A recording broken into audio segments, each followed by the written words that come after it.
Magandang araw po. Ako po si Agnes at nais kong ibahagi ang isang totoong karanasan na nangyari sa aming baryo noong taong 1989. Hindi ko ito makakalimutan dahil ito ang panahon na talamak ang usap-usapan tungkol sa mga aswang sa liblib na bahagi ng Capiz. Noong taong yun, sa isang liblib na sityo sa Capiz na kung tawagin ay Sitio Agustina, payapa naman ang buhay namin kahit papano. Pero nagbago ang lahat nang magsimulang mamatay ang mga alagang hayop ng mga taga-baryo sa gabi. Hindi lang basta namamatay, kundi parang kinuha ang mga laman loob. Si Kapitan Negro ang tumatayong leader namin noon. Hindi siya tunay na kapitan ng barangay, pero iyon ang tawag sa kanya dahil sa kanyang itim na balat at pagiging matapang. Kilala si Kapitan Negro na may anting-anting at marunong sa mga gamutan na hindi mapaliwanag ng sensya. Isang gabi, nagtipon-tipon kami sa harap ng tindahan ni Aling Marites. Kasama ko noon ang aking pinsan na si Lito at ang asawa niyang si Elena na buntis ng 6 na buwan. Kapitan, natatakot po kami. Pati mga bik sa likod ng bahay, tila nilapan ng kung anong hayop pero ang weird dahil walang bakas ng paa. Sabi ni Lito habang hawak ang kanyang itak. Sumagot si Kapitan Negro. Lito, huwag kang magpadalos-dalos. Ang kalaban natin ay hindi basta-basta hayop. Amoy ko ang lansa ng hangin. Lumingon si Elena sa akin at bumulong. Agnes, nararamdaman ko ang kaba sa dibdib ko. Parang may nakatingin sa atin mula sa itaas ng puno. Tinignan ko ang puno, pero madilim na ang paligid. Ang tanging liwanag lang namin ay ang mga mitsa ng gasera. Noong panahong yun, wala pang kuryente sa sityo namin, kaya ang dilim ay talagang nakakapanindig balahibo. Maya-maya biglang tumahol ng malakas ang aso ni Aling Marites. Ungol na parang nasasaktan, hanggang sa bigla itong tumahimik. Nandito na sila, sabi ni Kapitan Negro habang dahan-dahang binubunot ang kanyang espesyal na bolo na may mga ukit na krus sa talim nito. Agnes, pumasok kayo sa loob ng bahay ni Marites. Bantayan niyo si Elena, utos ni Kapitan Negro sa akin. Sumunod kami kaagad. Habang nasa loob kami, narinig namin ang kaluskos sa may bubungan. Parang may mga kukula kumakalmot sa yero. Ang tunog ay tik-tik. Noong una ay mabagal hanggang sa bumilis ito at tila lumalakas. Bakit parang malayo ang tunog? Tanong ni Elena na nanginginig ang boses. Diyan ka lang nagkakamali, Elena. Kapag malayo ang tik-tik, ibig sabihin, nasa malapit lang siya. Sabi ko sa kanya, para paalalahanan siya sa mga sabi-sabi ng matatanda. Sa labas narinig namin ng sigaw ni Lito. Hoy, sino ka? Bumaba ka dyan! Sumigaw si Kapitan Negro. Lito, iwas! Hindi yan tao! Narinig namin ang malakas na pagaspas ng pakpak. Parang may dambuhalang ibon na lumilipad mula sa bubong na patungo sa kakahuyan. Sumilip ako sa bintana at nakita ko si Kapitan Negro na naglalakad patungo sa kadiliman. Bitbit ang kanyang sulo at bolo. Lumabas ka, hayop ka! Huwag mong pirwisyuhin ang mga tao rito! Sigaw ni Kapitan Negro sa gitna ng kadiliman. Maya-maya isang mahabang tili ang narinig namin mula sa kakahuyan. Hindi ito tili ng tao kundi isang matinis na tunog na parang bakal na kinikiskis sa bato. Nakita namin si Lito na tumatakbo pabalik sa amin. Putlang-putla ang mukha. Agnes, buksan yung pinto! Ang laki niya! Sigaw ni Lito. Pinatuloy namin si Lito. Pagpasok niya, halos hindi siya makahinga. Nakita ko siya. Ang haba ng dila. Parang sinulid na pilit na dumadaan sa siwang ng bubong. Teka, nasan si Kapitan? Nandun siya, tinutugis niya yung aso na sapa. Sagot ni Lito habang hinahawakan ng kanyang dibdiba. Lumipas ang ilang minuto na puno ng katahimikan. Ang naririnig ng lamin ay ang pagaspas ng hangin sa mga dahon ng saging. Maya-maya biglang may kumatok sa pinto. 3 mabigat na katok. "Agnes, buksan niyo ito. Ako ito, si Kapitan," sabi ng boses mula sa labas. Akma ko na sanang bubuksan ang pinto nang pigilan ako ni Agnes. "Teka Agnes, bakit parang ibang amoy?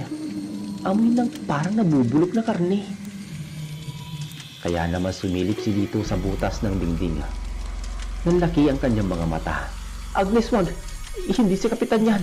Ang mga paa niya! Hindi normal!" Nagsimulang yanigin ang buong bahay. Parang may gustong pumasok ng sapilitan. Ang boses sa labas ay nagbago. Hindi na ito boses ni Kapitan Negro, kundi isang garagal na boses na parang galing sa ilalim ng lupa. "Ibigay niyo sa akin ang bata! Ibigay niyo ang nasa sinapupunan!" Nagdasal kami ng malakas. Si Elena ay napaupo na sa sahig habang hawak ang kanyang tiyan. Si Lito naman ay pilit na hinaharangan ng pinto gamit ang isang mahabang upuan. Biglang may narinig kami malakas na kalansing ng metal mula sa labas. "Lumayo ka sa kanila!" sigaw ni Kapitan Negro. Narinig namin ang pagtutunggali sa labas. Kalampugan, mga talsik ng kung ano-anong likido sa may dingding at walang tigil na pagmura ni Kapitana. "Kala mo ba natatakot ako sa'yo? Sa dami ng napatay ko na katulad mo, ikaw ang isusunod ko," wika ni Kapitan Negro habang naririnig namin ang tunog ng itak na tumatama sa laman. Isang malakas na lagabog ang nangyari sa beranda. Tahimik muli pagkatapos noon. Walang gumagalaw sa amin sa loob. "Lito, Agnes, Elena, ayos na. Patay na ang isang ito. Pero marami pa sila," sabi ni Kapitana. Dahan-dahang binuksan ni Lito ang pinto. Nakita namin si Kapitan Negro na duguan, pero hindi niya dugo yun. Ang dugo ay kulay itim at malapot, kumakalat sa sahig ng beranda. Sa paanan niya, may isang malaking itim na aso na putol ang ulo. Pero ang katawan nito ay tila unti-unting nagbabago at nagiging anyong tao. "Kapitan, anong nangyari?" tanong ni Lito. "Ito ang aswang na nambibiktima sa atin. Pero babala ko sa inyo, ang asawang lalaki nito ay siguradong maghihigante. Hindi pa tapos ang gabi," sabi ni Kapitan Negro. Tumingin si Kapitan Negro sa akin at sinabi nga, "Agnes, kumuha ka ng asin at abo. Ikalat niyo sa bawat sulok ng bahay na ito. Huwag kayong hihinto hanggat hindi sumisikat ang araw." Dali-dali kaming kumilos. Habang nagkakalit kami ng asin, nararamdaman ko na parang may mga mata pa rin nakamasid sa amin mula sa dilim ng gubat. Alam namin na ang gabi ay mahaba pa at ang tunay na labanan ay nagsisimula pa lamang. Sa kabilang dako ng sityo, may narinig kaming isa pang tiktik, mas malakas, at sa pagkakataong to, hindi lang isa ang naririnig namin parang isang kawan sila na papalapit sa aming kinaroroonan. "Dito, ihanda mo mga solo. Agnes, bantayan mo ang bawat bintana. Elena, huwag kang aalis sa tabi ng asina," utos ni Kapitan Negro habang muling hinahasa ang kanyang bolo sa may semento. "Kapitan, parang dumadami sila," bulong ni Lito habang nakatingin sa mga anino na gumagalaw sa paligid ng bakod. "Hayaan mo silang lumapit. Mas madali silang tadtarin kapag malapit," matapang na sagot ng Kapitana. Maya-maya pa lalong bumigat ang pakiramdam sa loob ng bahay ni Aling Marites. Ang hangin na pumapasok sa mga siwang ng dingding na kawayan ay naging sobrang lamig. Pero may kasamang amoy ng malansang dugo at sunod na buhok. "Agnes, bilisan mo!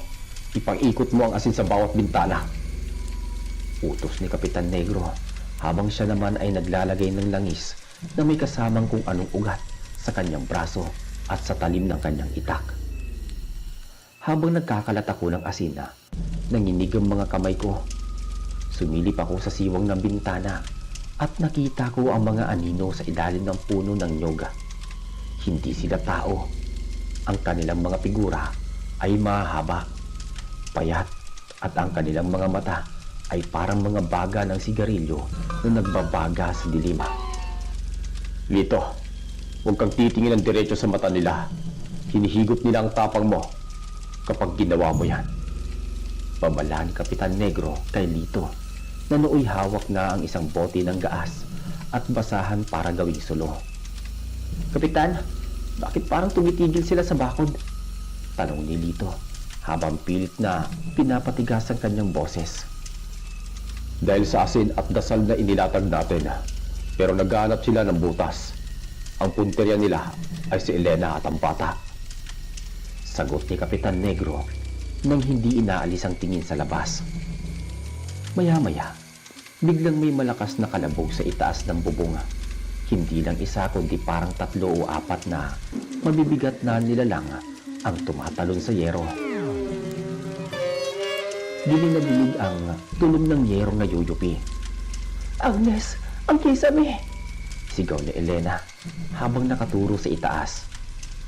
Nakita ko ang isang mahabang dila doon, kasing nipis ng sinulid pero tila may mga maliliit na tinig. Dahan-dahang bumababa mula sa siwang ng bubong, papunta ito sa direksyon ni Elena. Walang siyang kapun ka ng demonyo! Sigaw ni Kapitan Negro. Sa isang mabilis na galaw naman, tinaga niya ang dila gamit ang kanyang itak. Isang matinis at nakangingilong tili ang umalingaw-ngaw sa buong sityo. Ang dila ay naputol at bumaon sa sahig. Kumikisay-kisay pa na parang bulati habang naglalabas ng itim na likido. Lito, ngayon na! Sinabal mo ang paligid ng bahay. Utos ni Kapitan Negro. Tumalon si Lito palabas ng bintana, bit-bit ang sulo. Magsilayas kayo rito! Sigaw ni Lito habang winawasiwas ang apoy. Nakita ko naman sa liwanag ng apoy ang mga anyong aso na kasing laki ng baka. Mga taong may pakpak na parang paniki at mga nilalang nakalahati lang ang katawan na nakalutang sa hangin. Maya-maya isang dambuhalang aso ang sumugod kay Lito. Lito, sa kanan mo! Sigaw ni Kapitan Negro, sabay talon palabas para saklolohan ang aking pinsan. Nagpang-abot si Kapitan Negro at ang dambuhalang aso. Sa gitna ng kadiliman at liwanag ng apoy, nakita ko ang galing ni Kapitan Negro. Kahit matanda na siya, ang bawat taga ng kanyang itak ay may kasamang liwanag na parang kislap ng kuryente. Sa ngalan ng nag-iisang lumika, mamatay kayo! Sigaw ni Kapitan habang ibinabao ng itak sa leeg ng nilalang. Habang nangyayari yun, sa may bandang labas, kami naman ni Elena sa loob ay hindi mapakali. Samantala, biglang may bumagsak sa pinto sa may likuran. Isang matandang babae na nakayuko ang pumasok. Ang kanyang buhok ay abot hanggang sahig at ang kanyang mga kuko ay mahaba at baluktot. Agnes, ang asin! Nawawala ang asin sa pintuan, doon sa may likod! Sigaw ni Elena. Nakalimutan ko ang pinto sa kusina. Huwag kang lalapit! Sigaw ko sa matandang babae habang hawak ko ang isang krus na kahoy. Tumawa ang matanda, isang tawa na parang tuyong dahon na kinikiskis. Ibigay mo sa akin ang sanggol, Agnes. Gutom na kami. Sabi ng matanda. Hindi mo sila makukuha! Isang boses ang narinig namin mula sa likuran ng matanda. Si Kapitan Negro pala. Duguan at pagod pero nananatiling matatag. Hawak niya isang maliit na sisidlan ng binditadong tubig. Isinaboy na Kapitan Negro ang tubig sa matanda. Napasigaw ito. Nagliyabang balat ng matanda na parang nabuhusan ng asido. Sa isang iglap, tumalon ito palabas ng bintana at naglaho sa kadiliman. Pumasok si Lito na may sugat sa braso. Kapitan, marami pa sila sa labas. Hindi sila nauubos. dahil tinatawag nila ang kanilang pinuno. Ang kapre ng sapa ay gising na. Seryosong sabi ni Kapitan Negro. Naramdaman namin ang pagyanig ng lupa. Parang may dambuhalang naglalakad patungo sa aming bahay. Ang bawat hakbang ay napapatumba sa mga puno ng saging sa buong paligid. Agnes, Elena, pumasok kayo sa may silid at huwag kayong lalabas kahit anong marinig ninyo. Lito, hawakan mo itong isang bote ng langis. Kapag sinabi ko, ibuhos mo ito sa sahig ng beranda. Utos ni Kapitan Negro. Sumunod kami ni Elena. Pumasok kami sa may silid at nilakang pinto. Maya-maya narinig ko ang mabibigat na paghinga sa labas ng bahay. Isang amoy ng tabako na sobrang tapang ang humalo sa lansa ng dugo. Kapitan Negro, ibigay mo sa amin ang mga banyaga sa lugar na ito. Isang malalim at dumadagundong na boses ang narinig namin. Hindi kailanman tikbalang. Sa lupang ito, ako ang batas, sabi ni Kapitan Negro. Narinig namin ang pagwasak ng dingding ng bahay. Ang buong bahay ni Aling Marites ay parang guguho na. Sigawan, kalampagan ng mga gamit at ang tunog na naglalagablab na apoy ang bumalot sa gabing yun. Agnes, natatakot ako para sa anak ko. Umiiyak na sabi ni Elena. Magtiwala tayo kay Kapitan. Elena, hindi niya tayo pababayaan, sabi ko habang mahigpit na hawak ang kamay niya. Maya-maya biglang tumahimik ang lahat. Ang tanging naririnig lang ay ang paglagitik ng apoy mula sa mga nasusunog na bahagi ng bakod. Lito, Kapitan, tawag ko ng mahina. Walang sumasagot. Dahil doon dahan-dahan kong nilapitan ang pinto ng silida at sumilip sa butas ng susi. Ang nakita ko ay hindi si Kapitan o si Lito. Ang nakita ko ay isang dambuhalang mata na kulay dilaw. Nakatingin ng diretsyo sa butas ng susi. Nakita kita, Agnes! Bulong ng boses sa labas. Napaurong ako at napasigawa. Biglang nawasak ang pinto ng silida. Isang malaking kamay na may itim na balahibo ang pumasok at pilit na inaabot si Elena. Layuan mo siya! Isang pamilyar na boses ang sumigaw. Si Kapitan Negro ay lumitaw mula sa gilid, dala ang isang sulo at isang tulyasi ng kumukulong mantika na may halong kung anong mga sangkap. Ibinuhos niya ito sa kamay ng nilalang. Isang dagundong ng sakit ang narinig namin. Dito, ang gasera, ngayon na! Sabi ni Kapitan Negro. Isang malaking pagsabog ng apoy ang naganap sa gitna ng sala. Nakita ko ang isang nilalang na kasing taas ng bahay. May ulo ng kabayo, pero katawan ng tao. Nagliliyab sa apoy. Ito ang tikbalang na pinuno nila. Magsialis kayo rito! Bumalik kayo sa kailaliman! Sigaw ni Kapitan Negro habang winawasiwas ang kanyang nagniningning na itak. Nagkagulo ang mga maligno nang makita nilang nasusugatan ang kanilang pinuno. Nagsimula silang magsibatan pabalik sa kagubatan. Pero ang tikbalang ay hindi basta-basta susuko. Hinarap nito si Kapitan Negro ng harapan. Negro, hindi mo mapoprotektahan ang lahat. Darating ang panahon, mauubos din ang lakas ng anting-anting mo. Banta ng tikbalang habang dahan-dahang umaatras sa kadiliman. Habang ang apoy sa katawan nito ay unti-unting namamatay. Hanggat ako nakatayo rito sa sitio Maligaya, walang aswang o malignong makakapanakit sa kanila, sagot ni Kapitan Negro. Nang maglaho ang huling anino sa may kagubatan, napaupo si Kapitan Negro sa sahig. Ang kanyang katawan ay puno ng kalmot at pasa. Si Lito naman ay lumabas mula sa ilalim ng mesa, nanginginig. Kapitan, nagawa ba nating talunin sila? Tumingin si Kapitan Negro sa amin. Para sa gabing to tapos na, pero alam niyo ang batas ng mga nilalang na yan. Naghihiganti sila, Agnes. Kailangan natin maghanda para sa pagpula ng buwan bukas ng gabi. Ano pong mangyayari bukas, Kapitan? Ang blood muna. Doon sila kukuha ng lakas para bumalik ng mas marami. At sa pagkakataong yun, hindi sapat ang asin at dasal lang. Lumabas kami ng bahay at nakita ang pinsala sa sityo. Ang mga bakod ay wasak, ang mga pananim ay parang sinalanta ng bagyo, at ang amoy ng lansa ay nanatili sa hangin. Salamat kay Kapitan Negro dahil buhay kami.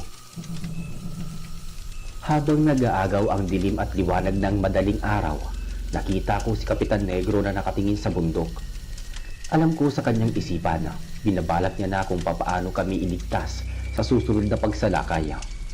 Agnes, itago niyo ang naputol na dila na yon. Sabi ni Kapitan Negro sa akin. Bakit po, Kapitan? Gagamitin natin yun para mahanap kung sino ang mga taga-baryo, ang mga nag-anyong aswang kagabi. Dahil ang dila na yan, babalik sa tunay niyang may-ari kapag sumikat na ang araw. Kinabahan ako. Ibig sabihin isa sa mga kapitbahay namin ay maaaring kasama sa mga sumugod sa amin kagabi. Sino kaya yun? Sumikat ang araw noong madaling araw, pero hindi nito dala ang karaniwang sigla ng umaga. Ang Sitio Agustin ay nababalot ng bigat at kaba. Ang amoy ng sunog na balahibo at malansang dugo ay tila nanuot na sa mga dingding ng bahay ni Aling Marites. Si Kapitan Negro ay hindi natulog. Nakita ko siyang nakaupo sa hagdanan. Hinahasa ang kanyang bolo habang nakatingin sa dugoang basahan na nakabalot sa naputol na dila ng aswang. Agnes, dalhin mo dito ang basahan na yan. Dahan-dahan kong kinuha ang balot na dila. Kahit putol na ito, nararamdaman ko pa rin parang tumitibok-tibok ito sa loob ng tela. Nakakasuka ang pakiramdam. Lito, tawagin mo lahat ng lalaki at babae sa sitio. Sabihin mo, may papamahagi tayong tulong mula sa munisipyo para sa mga nasalanta ng bagyo kagabi. Sabi ni Kapitan Negro kay Lito. Pero Kapitan, wala naman tayong tulong na ibibigay File lang yun, Lito. Gusto kong makita kung sino ang hindi makakapagsalita ng maayos o ang laging nakatakip ang muka. Ang dila na ito ay pilit na babalik sa kanyang pinanggalingan. Sagot ni Kapitan Negro habang tumatayo at sinusukbit ang kanyang itak. Maya-maya, nagsimulang magsidatingan ang mga taga-baryo.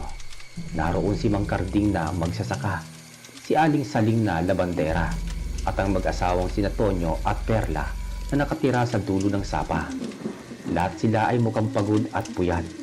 Bakas ang takot sa mga nangyari kagabi. Ano po ba paglilingkod namin, Kapitan? Tanong ni Mang Karding habang kinakamot ang kanyang ulo. Tinignan sila ni Kapitan Negro ng isa-isa. Napansin ko si Perla ay nakabalot ng panyo ang kanyang leeg at ibabang bahagi ng muka. Agnes, ilabas mo na ang tulong. Bulong ni Kapitan Negro sa akin. Inilabas ko ang basahan sa harap ng mga tao.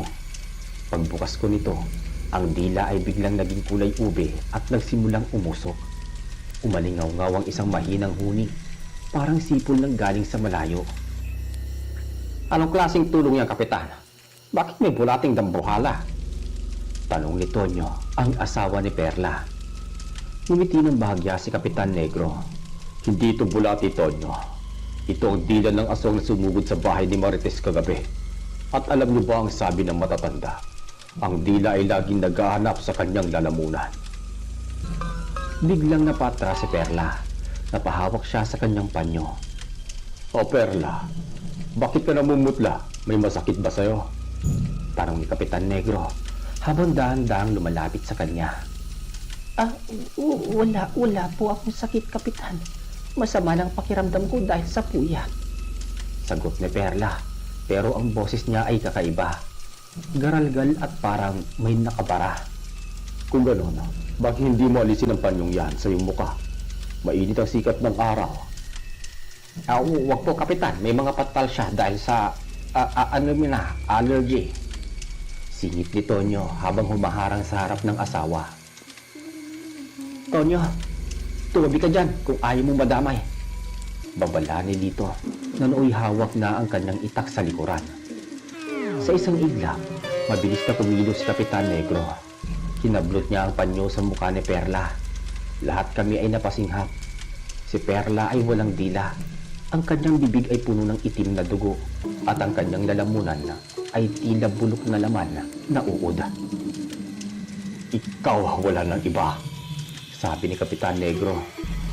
Si Perla ay biglang tumili ng napakalakas. Isang tunog na hindi galing sa tao. Ang kanyang mga mata ay naging purong itim at ang kanyang balat ay nagsimulang magbitak-bitak. Tonyo, takbo na! Sigaw ni Mang Karding. Pero huli na. Si Perla ay lumaki. Ang kanyang mga braso ay humaba at ang mga kuko ay naging kasing talas ng labaha. Sinunggaban niya si Tonyo at tinapon ito sa kakahuyan sa paraang isang basahan. Dito, Agnes, ilayo niyo ang mga tao rito. Sigaw ni Kapitan Negro, sabay bunot ng kanyang itak. Nagkagulo ang mga tao. Takbuhan ng lahat patungo sa kalsada. Kami ni Lito ay pilit na inalalayan ni Elena na lumabas din ng bahay dahil sa ingay. Kapitan, mag-iingat kayo! Sigaw ni Lito. Humarap si Perla kay Kapitan Negro. Kahit wala itong dila, nagagawa pa rin ito ng nakakapangilabot na tunog. Sumugod ang aswang kay Kapitana. Pero mas mabilis si Kapitana. Nagagawa niyang makailag. Napatili si Perla. Hindi ka makakatakas, Perla. Kung ano ka man. Sabi ni Kapitan Negro habang naglalabas ng isang maliit na sisidlan ng binditadong asina. Isinaboy ito ni Kapitan sa sugat ni Perla. Ang nilalang ay naglupasay sa lupa habang umuusok ang kanyang katawan. Pero bago pa matapos ni Kapitan ang laban, isang malakas na pagaspas ng pakpak ang narinig namin mula sa taas. Isang malaking anino ang bumaba mula sa langit. Isang lalaki na may dambuhalang pakpak ng paniki. Ang manananggal na asawa ni Perla. Sinunggaban nito si Kapitan Negro mula sa likuran at itaas sa hangin. Kapitana! Nakita ko si Kapitan Negro na nakikipagbuno sa hangin gamit ang kanyang siko. Tinamaan niya sa muka ang lalaking aswang kaya nabitawan siya nito. Bumagsak si Kapitan sa bubong ng tindahan ni Aling Marites. Lito, ang pana! Ang pana may dulo ng pilak! Sigaw ni Kapitan Negro mula sa taas ng bubong. Dali-daling tumakbo si Lito sa loob ng bahay at kinuha ang pana na nakatago sa ilalim ng higaan ni Kapitana. Inihagis niya ito sa itaas. Agnes, Elena, pumasok kayo sa loob ng simbahan. Doon kayo ligtas. Utos ni Lito sa amin. Habang tumatakbo kami ni Elena patungo sa maliit na kapilya ng sityo, narinig ko ang huni ng pana. Sinundan nito ng isang malakas na bagsak sa lupa. Nang lumingon ako, nakita ko ang lalaking aswang na nakapako ang pakpak sa puno ng mangga. Si Perla naman ay pilit na gumagapang patungo sa kanyang asawa. Si Kapitan Negro ay bumaba mula sa bubunga. Ang kanyang muka ay puno ng determinasyon. Tapusin na natin to. Nilapitan niya ang dalawang aswang. Pero bago pa man niya maitaas ang kanyang itak, biglang nagdilim ang paligid. Ang araw ay tila tinakpan ng makapal na itim na ulap. Ang hangin ay nagsimulang umikot ng mabilis. Hindi pa kami tapos, Negro. Isang boses ang narinig namin mula sa kagubatan. Boses ito ng tikbalang na nakalaban namin kagabi. Ang pagdurugo ng buwan ay malapit na.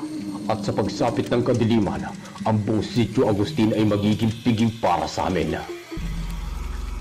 Biglang naglaho sina Perla at ng kanyang asawa sa isang sulok na kulay abo, kasabay ng paghupa ng hangin. Naiwan si Kapitan Negro na nakatayo sa gitna ng daan, hingal na hingal at puno ng sugat. Lumapit kami ni Lito sa kanya. Kapitan, tumakas sila. Hayaan mo sila. Ang mahalaga, nalaman natin ang kanilang anyo. Agnes, ihanda niyo ang lahat ng pwedeng gawing sulo. Ang gabi ng pagdurugo ng buwan ay hindi katulad ng ibang gabi. Ito ang gabi kung kailan ang hangganan ng mundo ng tao at ng mundo ng mga maligno ay naglalaho. Tumingin si Kapitan Negro sa langit na tila ba binabasa ang mga ulap. Kailangan natin tawagin ang iba pang mga ngaso sa kabilang bayan. Hindi natin ito kaya mag-isa. Sino pong tatawagin natin, Kapitan? Tanong ko. Ang mga bantay gubat. Sila ang mga katulad ko na itinalaga ang buhay sa pagpuksa ng mga aswang. Sabi ni Kapitan Negro. Habang papalubog ang araw at unti-unting nagiging kulay kahil ang langit, isang kulay na tila nagbabadya ng dugo. Nagsimula kaming mag-ipon ng kahoy, asin at bawang. Ang buong sityo ay parang isang kampo ng militar. Lahat ng tao ay armado. Kahit ang mga matatanda ay may hawak na matulis na kawayan. Iyon ang pinakamahabang hapon sa buhay ko. Ang bawat minutong lumilipas ay parang isang taon na. Alam namin sa sandaling mawala ang liwanag, magsisimula ang tunay na bangungot. Sa kasulukuyan, narinig namin ang unang huni ng aswang. Hindi na ito tik-tik, isang mahabang alulong na parang lobo, pero may halong tawa ng tao. Nandiyan na sila, Bulong ni Kapitan Negro. Habang unti-unting nilalamon ng dilim ang buong sityo, ang buwan ay nagsisimulang magbago ng kulay. Mula sa puti, naging madilaw ito hanggang sa maging kasing pula ng kalawang. Ang tinatawag nila nga, blood moon. Sa ilalim ng ganitong liwanag, ang bawat anino ay tila humahaba at nagkakaroon ng sariling buhay. Agnes, pumasok na kayo sa loob ng kapilya, kasamang ibang kababaihan. Lito, siguraduhin mo ang bawat pinto ay may pahid ng langis at krus na gawa sa palaspas. Utos ni Kapitan Negro. Ang kapilya namin ay maliit lang, gawa sa semento ang kalahati at ang itaas ay kahoy. Doon nagtipo ng halos 30 tao. Si Elena ay nakahiga sa isang bench, pinapawisan ng malapot dahil sa kaba. Agnes, parang ang bigat ng tiyan ko. Parang may humihila sa loob. Bulong ni Elena sa akin. Huwag kang mag-isip ng masama, Elena. Nandiyan si Kapitan sa labas. Pagpapatatag ko sa kanya, kahit ang sarili ko ay nanginginig na rin sa takot. Sa labas kasama ni Kapitan Negro ang 5 kalalakihang matatapang, kabilang si Lito. May dala silang mga sulo at mga kawayang tinulis na ibinabad sa tubig alat. Bigla namang tumahimik ang buong paligid, kahit ang mga kuliglig ay tila natakot na humuni. Diyan sila magsisimula sa itaas. Wika ni Kapitan Negro habang nakatingin sa mga dambuhalang puno na nakapaligid sa sityo. Maya-maya, isang malakas na hangin ang humampas sa kapilya. Ang mga sulo sa labas ay halos mamatay at doon sa gitna ng mapulang liwanag ng buwan, nakita namin sila. Hindi lang pala sila Perla at ang kanyang asawa. May mga kasama silang iba pang nilalang na hindi ko akalaing totoo. May mga sigbin na parang mga asong kangaroo na nakabaliktad ang paa at ang mga wakwak na may malalapad na pakpak. Sumigaw ang tikbalang. Nagsimula ang kaguluhan. Ang mga sigbin ay mabilis na tumalon-talon sa mga bakod at sinugod ang grupo ni Kapitan Negro. Nakita ko si Lito na hinarap ang isang sigbin. "Mamamatay ka, hayop ka!" Sigaw ni Lito sabay saksak ng kawayan sa dibdib ng nilalang. Naglabas ito ng berdeng likido at bumagsak. Si Kapitan Negro, ang pangunahing puntirya. 3 aswang na anyong tao ang sabay-sabay na sumugod sa kanya. Gamit ang kanyang nagniningning na bolo, hinarap sila ni Kapitan. Ang bawat hataw niya ay may kasamang talsik ng itim na dugo. Hindi niyo ako matatalo sa sarili kong teritoryo, sabi ng Kapitan Negro. Sa loob ng kapilya, narinig ang kalabog sa bubungan. Isang manalanggal ang pilit na binubutas ang aming kisame. Nakita namin ang mahaba at matulis na dila na dahan-dahang bumababa direkta sa kinaroroonan ni Elena. "Agnes, ang dila!" sigaw ni Elena. Kinuha ko ang isang bote ng suka na may maraming bawang at ibinuhos ito sa dila ng nilalang. Isang nakangingilong tili ang narinig namin mula sa taas. Ang aswang ay mabilis na umurong pero hindi ito tumigil. Sinimulan nilang kalmutin ang mga dingding ng kapilya. Ang tulog ng kanilang mga kuko sa semento at kahoy ay parang libu-libong kutsilyo na kinikiskis. Nakakabalik pakinggan. Sa labas naman ang labanan ay lalong tumitindi. Nakita ko si Kapitan Negro na nasugatan sa balikat dahil sa kuko ng tikbalang. Pero hindi siya sumuko. Kinuha niya ang isang supot ng binditadong abo at sinaboy ito sa hangin. Sumigaw si Kapitan Negro. Ang abong tinamaan ng liwanag ng buwan ay tila naging mga kislap ng apoy. Ang mga aswang na natalsikan nito ay napapasigaw sa hapdi, pero ang tikbalang ay tumawa lang. Negro, ang gabi ay para sa amin. Habang mapula ang buwan, gabi ay walang kamatayan. Deklara ng tikbalang. Biglang may pumasok na isang anyo sa loob ng kapilya sa pamamagitan ng bintana. Si Perla, wala pa ring dila ang kanyang bibig, pero ang kanyang mga kamay ay puno ng dugo. Direkta siyang tumingin sa akin at kay Elena. "Huwag mong lalapitan ang pinsan ko!" Sigaw ko habang winawasiwas ang aking itak, pero isang hampas lang ni Perla ay tumalsik ako sa kabilang dulo ng silida. Napasigaw si Elena. Daan-daang lumapit si Perla kay Elena. Ang kanyang mga kuko ay daan-daang itinatapat sa tiyan ng aking pinsana. Akala ko doon na matatapos ang lahat. Wala akong magawa dahil sa sakit ng aking katawan. Ngunit bago pa man madapo ang kuko ni Perla, bumukas ang pinto ng kapilya. Si Kapitan Negro ay nakatayo doon, hingal na hingal. Duguan pero ang kanyang mga mata ay nag-aapoy sa galit. Sabi ko sa inyo, layuan niyo sila! Sabi nito.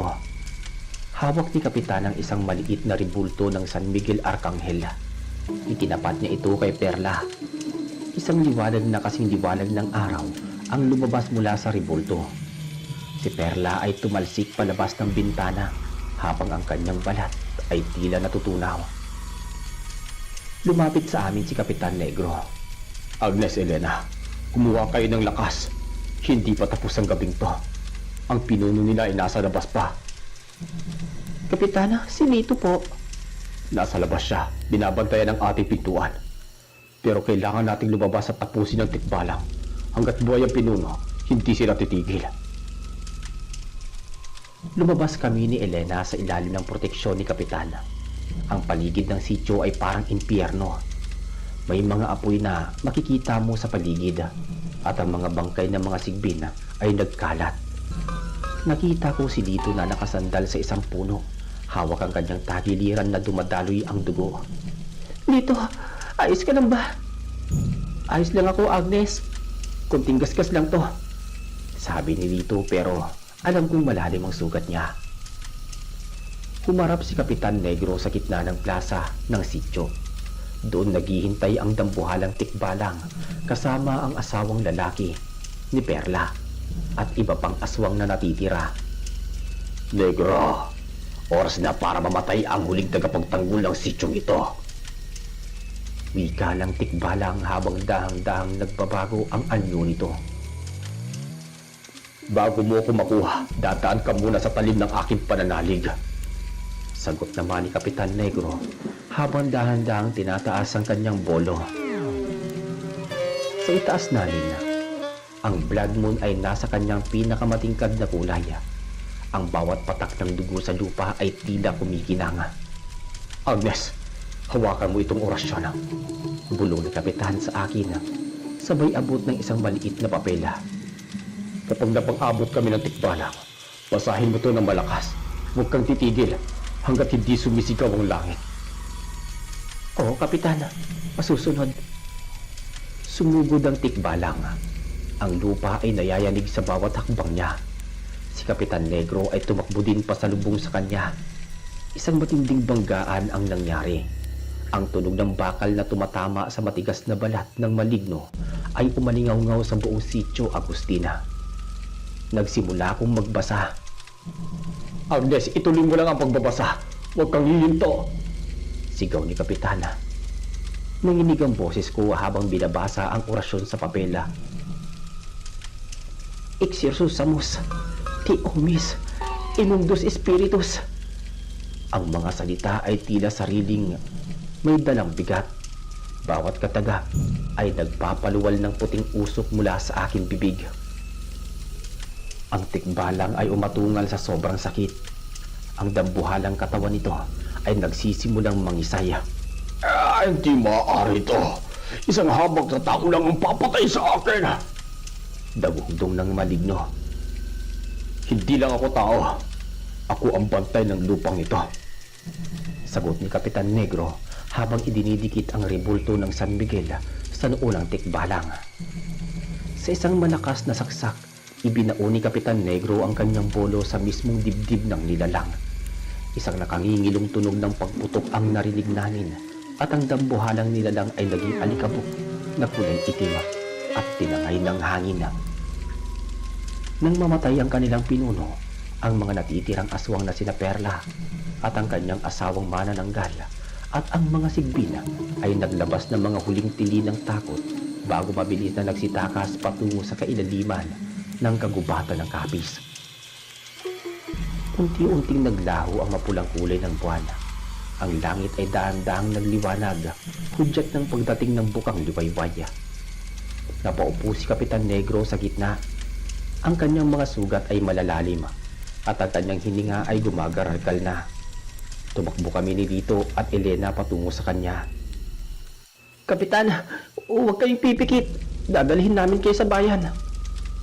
Pagmamakaawa ni Lito habang pilit na itinatayo si Kapitan Negro. Ayos na, Lito. Tapos na ang gabi. Agnes, Elena, alagaan niyo ang batang dadating. Siya ang magiging bagong liwanag ng sityo ito. Kapitan, huwag po kayo magsalita ng ganyan. Umiiyak na sabi naman ni Elena. Tumingin si Kapitan Negro sa langit. Maganda ang sikat ng araw, Agnes. Itago mo ang polo ko. Balang araw, may kakailanganin nito. Sa huling buntong hininga, dahan-dahang ipinikit ni Kapitan Negro ang kanyang mga mata. Ang matapang na tagapagligtas sa sityo ay namaalam na kasabay ng tuluyang pagsikat ng araw noong taong 1989. Inilibing namin siya sa ilalim ng malaking puno ng nara sa gitna ng sityo. Mula noon, wala nang aswang na nangahas na lumapit sa aming baryo. Pero tuwing sasapit ang kabilugan ng buwan, naririnig pa rin namin ang kalansing ng itak sa hangin. Isang paalala na kahit wala na siya, si Kapitan Negro ay nananatiling bantay sa aming katahimikan. Iyan ang aking kwento. Isang patunay na sa gitna ng kadiliman, laging may isang liwanag na handang mag-alay ng buhay para sa kaligtasan ng marami.